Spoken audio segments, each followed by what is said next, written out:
Hey, hello, and welcome back, Sacred Friend. I am Lori Andres, and in today's episode, we are going to circle back into the series of episodes that I began earlier this fall about working with crystals and stones, or essentially your crystal and stone questions, the things that you're curious about, the things that you've been wondering, and questions that I've been receiving from you. So if you're listening to this episode and you get inspired to ask me a question, anything about working with crystals and stones, please feel free to drop it in the comments or message me with it. I would love to weave it into a future episode. And if this episode sparks something for you, inspires you, or you connect with it in some way or another, I'd love to hear about it in the comments as well. Please share that with me. It fuels future content. It keeps me excited. And I just really love to connect with you and hear what's happening in your world as you connect with the crystals and stones. So today we're going to sink into some conversation about what we do with our crystals and stones. So a couple weeks back, I'll put the episode in the show notes, I shared some suggestions about how to begin your crystal collection. Well, today we're going to springboard off of that conversation and into the place of, hey, I've got all these crystals and stones, and what do I do with them? How do I connect with them? How do I work with them? How do I know if they're even benefiting me? So first, I just want to acknowledge and kind of applaud you for connecting with the crystals and stones. I know that for some of you that may have felt like a really weird thing to do. It may have felt like it was pushing an edge in some way, or a little awkward in the context of the rest of your life and your reality.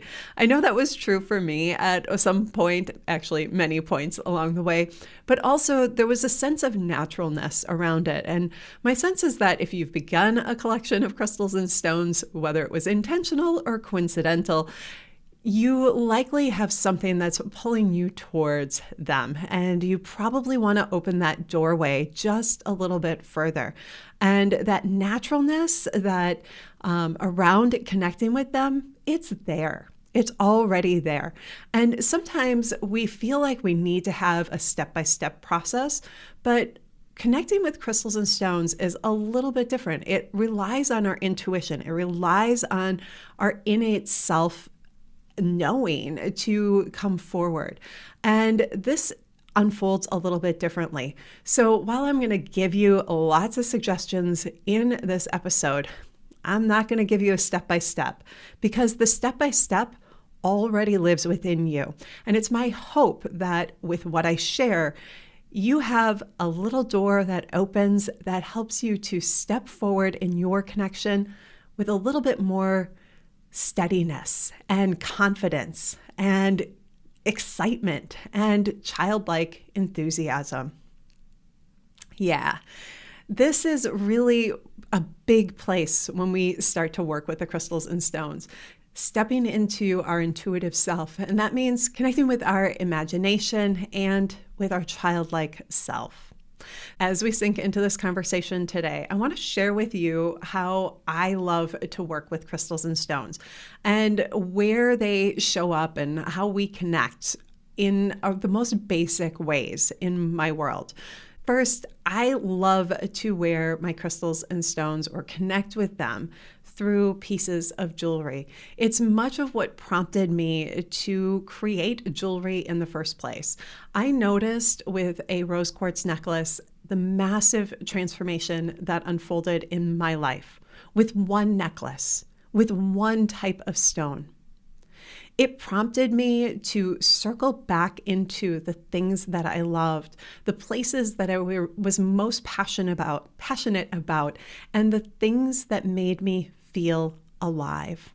And that was my creative self. It was painting. It was being creative and creating jewelry. When I graduated college and started my career and got married, I put my creative pursuits on the side.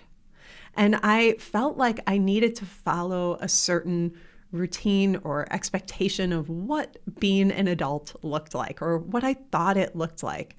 And as I started wearing that rose quartz necklace, everything started shifting in my world. And the things I put on the side, my creative self that I thought needed to live in another place, started to show up again. And it started to be loud, and it invited and prompted me to play and have fun being creative, have fun painting and creating art, have fun working with the stones to create other pieces of jewelry. That necklace made such a significant ripple in my life that I wanted to share that with other people. And other people asked me for that. So I started making more jewelry, and jewelry continues to this day to be the central way that I connect and work with crystals and stones. Simply wearing a piece that has a vibration that is exciting to you, that lights you up when you see it, when you touch it, when you hold it, when you catch a picture of it, wearing those pieces are incredibly transformative. And it can be just as simple as wearing the piece of jewelry. Yeah, you can definitely go deeper. You can definitely set an intention with that piece of jewelry. You can meditate with the stones. You can sink in even further. And we'll talk about some of those things in this episode. But what I want to encourage you to remember is that keeping it simple is the best way to begin working with your crystals and stones. It's the way that the doorway opened for me. And I see this happen with my clients and with my students and with my friends and family all the time. It doesn't have to be a super big process. Let it be simple, have fun with it, be creative, be imaginative. Okay, so the next thing that I want to talk about is really starting to focus our energy, focus our intention when we're working with a crystal or stone. Now, I really do this with jewelry because it is the thing that's so natural for me. It's just easy. It's a natural part of my life. When I create a new piece of jewelry for myself, or when I welcome one in, for example, I bought a ring this summer, I set an intention when I purchased that ring because the ruby in it just blew me away. And I felt really inspired, and I felt like this was a piece I was going to wear regularly. So you want to set an intention. You want to think about what is up in your world. What are you longing to create? How are you longing to experience life different? And let yourself get into the joy of attaining that desire, of opening up the space in your life to experience your life in a way that you've always longed to experience it. Sometimes we can think about this as goals or intentions or desires, dreams. We have different language around this, and I want to encourage you to find your language, what feels natural for you. For me, I always come into the place of intention, and I like to drop into the space of my heart. What is the place within my heart that lights me up, that creates a sense of joy, and also feels natural? And then once I've tapped into that, I'll hold my piece of jewelry in my hand. I'll let my body feel on every level, physically, emotionally, spiritually, mentally, with all of my senses. I'll tune into that intention. And then I'll use my breath to blow the essence and the energy of that desire, that intention, into the piece of jewelry or into a stone. So I've got a crystal here, and I want to just demonstrate this for you.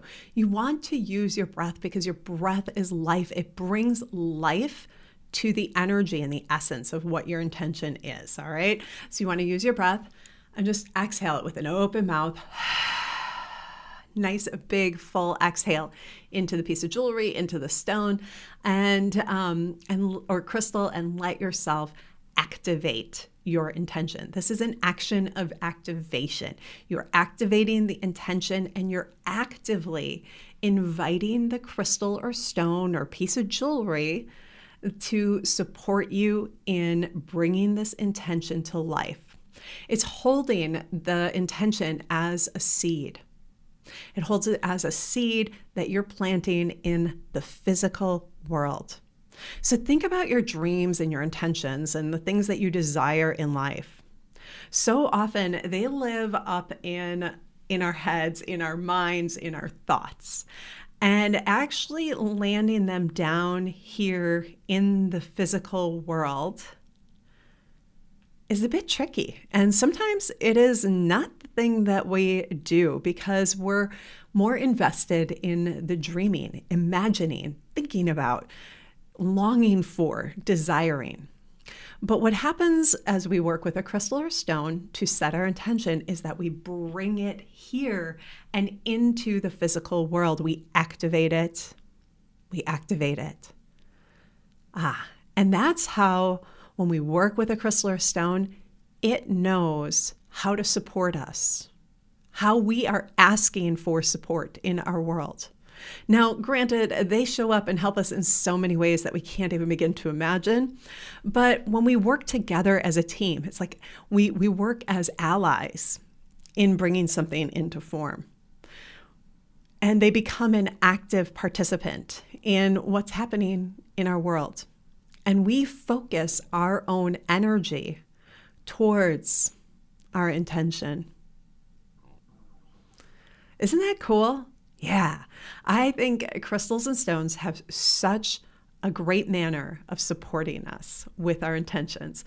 So the first thing is, so as we're kind of moving through this, the first thing is to just begin to kind of connect with your crystals and stones, whether you wear them or have them around your house or just have them in your space. The next is to become more conscious and bring a bit of intention into your work together, into what you're doing. The third thing is to begin to meditate or sink into a reflection or a sacred practice with your crystals and stones. Now, I think creating altars and grids is a marvelous way to focus the energy of our intentions and really work with the crystals and stones to activate them even further. So there's the energy of like setting the intention, activating the stone. And then there's the consciousness of what are we doing with it from there? How are we honoring that intention? Isn't that a great thought? Like, how are we honoring our intention? When we think about our intentions and the dreams and the desires that we have for life, we want to give them a sacred space. And this is where I think altars and grids really come into place. And placing an activated crystal on an altar that supports our intention, giving it that sacred space, activates it at yet another level. It focuses the energy even further. Yeah, it helps us to really move things forward. So there's this piece of, the activation through intention and the activation with the altar. And then there's this meditation and reflection piece, spending time with our crystals. How do we do that? What do we really do? I think this is where a lot of people get kind of hung up, like, what am I really supposed to do? Well, I'm going to tell you there's not a whole lot you have to do, and there's no real right way in. This is about you finding your doorway into the crystal and stone realm. For me, shamanic journeying was the doorway in. And this is something that we do on a regular basis in the sanctuary circle. We sink into shamanic journeys and we journey with the crystals and stones. The idea of this was something that came to me when I was studying shamanism, when I first started studying shamanism. I should clarify that because it's an ongoing thing in my mind. But when I first started studying shamanism and was introduced to shamanic journeying, I had an experience where the stone people literally stood up and were dancing. This is a message that came back from someone who was journeying on my behalf. And in that message, it came the encouragement to journey with and journey to the crystals and stones. Now, prior to that, I just kind of connected with them and had kind of an imaginary, in my mind, it was imaginary. Now I know it was more shamanic, was much more a journeying process, but I had this imagining connection with them. And once I started journeying, it really focused the energy in even further. It helped me to connect with them in a different way, in connecting with their energy, their essence, the ways that they wanted to present themselves to me, the messages that they wanted to share became even clearer. And that was beautiful, absolutely beautiful. It blew me away. And it's something that I think is just, highly transformational and something that I am delighted to be able to share in the sanctuary. Okay, so other ways you can meditate with your crystal or stone is by simply just sitting with it in your hand and just noticing what happens within your body, what happens within your thoughts, what happens within your emotions, what happens with each of your senses, what is unfolding there as you hold this crystal or stone. And as you do that, you're receiving messages and insights about what it wants to illuminate and share with you, what it's wanting you to see and bring into your awareness, what maybe you're not noticing at other times. You can also notice that when you sink into just a quiet space with the crystal or stone, that you may feel compelled to just place it on your body in different places.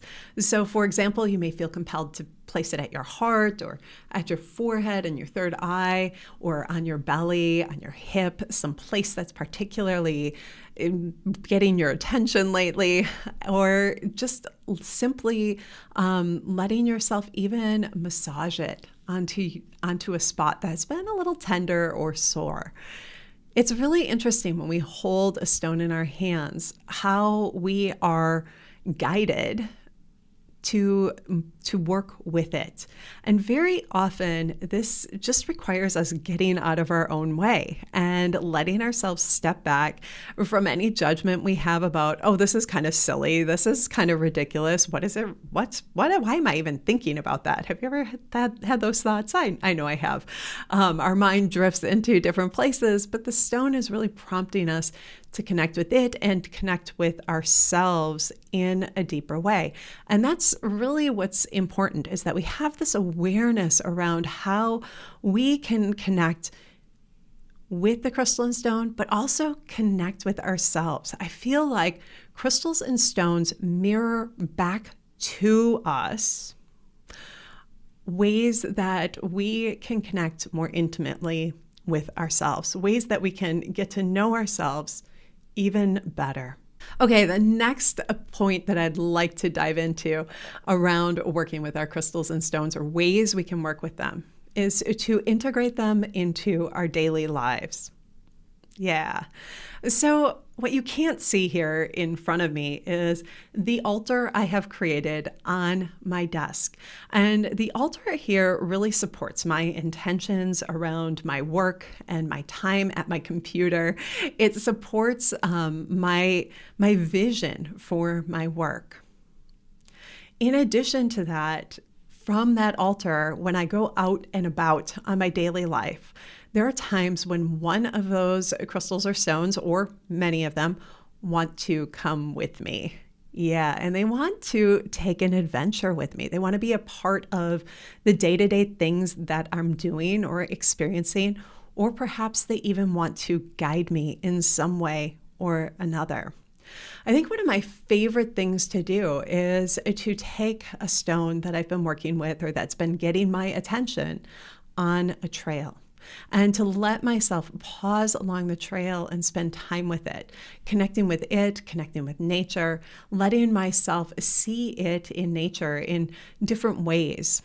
Often I like to slow down and photograph the stone and let it become a part of the world around it, and to see the world reflected through the stone.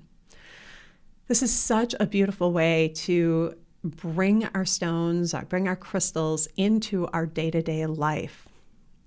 Other really practical ways are having them in your vehicle. I love to keep just a little altar in my vehicle. There's a few stones that are loosely in there that are always traveling with me, and I feel like they're protective and supportive of having a safe passage. I also love to travel with them when I'm going other places or carry them in my pockets. And because I love jewelry and create jewelry and wear it a lot, I am always wearing something that has a focused intention for my day-to-day life. I want to invite you to just start being conscious. It's not that you need to be rigid or super focused, but really just let yourself have a little awareness when you're putting on a ring in the morning. What do you notice about it? What does the stone want to share with you? What do you feel and experience? The same thing with the earrings that you select, or the necklace or the bracelet that you put on. Each piece can be really mindful and supportive of what's unfolding in your world and how you want to show up. Let yourself enjoy that. Let the stones support you in showing up as your most authentic and brightest self. Okay, then when we look at making a deeper connection with the crystals and stones, because we've kind of led subtly into this, right? We talked about meditating with them and talked about some other aspects and ways that we can be more actively engaged. But then there's this next layer that begins to emerge. And this next layer really has to do with some of the more nuanced things that begin to happen as we connect with the crystals and stones. And the first one is really about trusting our intuition, letting ourselves put our logical, linear mind, the part that dismisses some of those intuitive nudges and thoughts and experiences, letting that take a back seat and really listening to our intuition around what piece of jewelry wants to be worn. Where does the stone want to be placed in our home? Which one wants to be carried with us in our pocket or in our purse? Which one wants to support us with some of the goals and intentions that we have?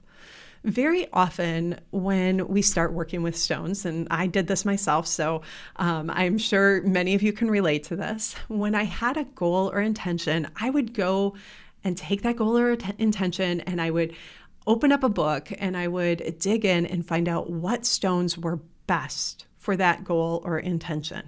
Can you relate? Yeah, I totally did this. And now, it's even easier because we can Google it. Back then, it wasn't such an easy thing to Google.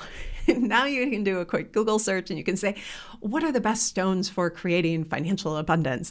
Or what are the best stones for creating joy? What are the best stones for feeling stable and grounded? And up will pop all these amazing answers. But ultimately, your best stone for that answer, for that goal, for that intention is going to emerge as you simply ask the question, as you simply let yourself get in the space of desiring to experience what your goal or intention is. Those stones begin to step forward. Let the part of you that thinks it needs to have a right answer sit on the side and let the part of you that intuitively knows what stone is going to support you with that particular intention. Let yourself trust that. Your intuition is going to guide you, and the stones are going to light up in ways that will absolutely delight and surprise you. The next thing that I want to lean into here, as far as like sinking in a little bit deeper, is about being playful, getting into our imagination and into the lightness and fun of just simply being childlike with the crystals and stones. I think some of my favorite memories from my childhood involve being at the beach and filling an ice cream pail with stones from the beach and sitting there for hours going through and filling that bucket, and then later at home going through that bucket of stones and remembering different things that delighted me about the stone or why I picked it up. Let yourself have that childlike enthusiasm as you're connecting with them. Notice the things that light you up about a crystal or stone. Maybe it's the texture. Maybe there's a pattern within it that just lets you, feel a sense of ease. Maybe you see the image of a face or a man or a woman, and it reminds you of something that's significant in your life. Let your imagination, let your playfulness lead as you're connecting. Let it open you up into connecting with the stone in ways that are unique for you. Okay, and then the last point that I really want to delve into here is about recognizing that there is so much information about crystals and stones. So much to learn, so many different ways to practice with them, so many different ways to work with them, get to know them, listen to them, read about them, study them. Take your time. This is a long game. It's a long game relationship. And it's one that will continue to unfold. Years ago, I had this feeling within my work with the crystals and stones, like I only knew so much, and I really only knew the intuitive aspects, or I only knew, like the ways to connect with the stones shamanically, or I only knew the things I had read in books, and I wanted to have a little bit more scientific information around them. And it prompted me to go and take a class at one of the local universities, a geology class. I wanted to sink in and spend time getting to know the crystals and stones, to get to know more about how they're formed and some of those unique aspects. And that was a wildly transformative class for me to take. I had all of this intuitive knowing in my background and all of this intuitive connection. And when I took that class, it brought my it validated my intuitive knowings. And it allowed me to understand why I felt certain things when I connected with certain stones, why I knew certain things when I connected with them. It was really fascinating and interesting. And with that, it took my connection even further, because it brought me into the landscape. It brought me into the natural world, and it let me connect with the natural world in ways that I hadn't connected before. When we're studying or working with or getting to know our crystals and stones, it takes time. They have a very slow, steady, even speed. And we have this idea that things need to go at a very different speed. But let yourself just slow down in this process. Let yourself just feel that even rhythm that the crystals and stones already innately have, because they are of the earth. They know the infinity that we are a part of. And they're inviting us into a rhythm that's really unique and natural to us. And as we sink into that rhythm, we open space for that connection to be even more profound, more magical, more meaningful than we had ever imagined. As we wind down this episode, I'm curious, what are some of your favorite practices and ways to connect with the crystals and stones? Share them with me in the comments. And if you have questions, don't hesitate to ask those in the questions as well. I would love to weave that into future episodes. And as we bring this episode to a close, I want to invite you to join me for the 2025 Crystal Forecast. This is a free annual event that I offer where we sink into the energy of the coming year and tune into and call forward or do a reading for the crystals for each month for the coming year. This is a beautiful event. It's something I've been doing since 2017. I'm super excited to sink in again this year with you. And your energy and presence in this process really contributes to what emerges and what shows up. So I'll drop a link in the show notes, and I invite you to head on over, sign up, and join me for this event. It is my gift to you, and I would love to have you there with us. All right, so Sacred Friend, I wish you a beautiful day. And as always, shine brightly. Bye for now.